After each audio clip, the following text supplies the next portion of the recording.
ಈ ಹೊಗೆಯನ್ನ ಕಾಣಬಹುದು. ಇದು ಬಿಸಿ ನೀರಿನಿಂದಾಗಿದೆ. ಹೊಗೆಯನ್ನ ಇಲ್ಲಿ ಕಾಣಬಹುದು ನೀವು.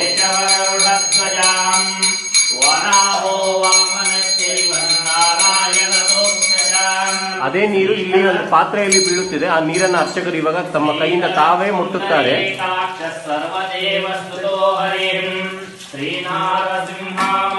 ಆ ನೀರನ್ನು ಈ ಪಾತ್ರೆಯಲ್ಲಿ ನೋಡಬಹುದು.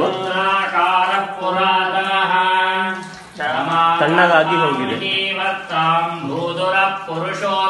ಇಲ್ಲಿ ಇನ್ನೊಂದು ಘಟನೆಯನ್ನ ಕಾಣಬಹುದು. ಅದೇ ನೀರನ್ನ ಪಾದದಿಂದ ಅಭಿಷೇಕ ಮಾಡಿದರೆ ಸಾದಾ ಬಿಸಿ ನೀರಾಗೇ ಇರುತ್ತದೆ, ಹೊರತು ತಣ್ಣೀರಾಗಿ ಮಾರ್ಪಾಡಾಗುವುದಿಲ್ಲ. ಅದು ಈ ಘಟನೆಯನ್ನ ಇಲ್ಲಿ ಕಾಣಬಹುದು ನೀವು.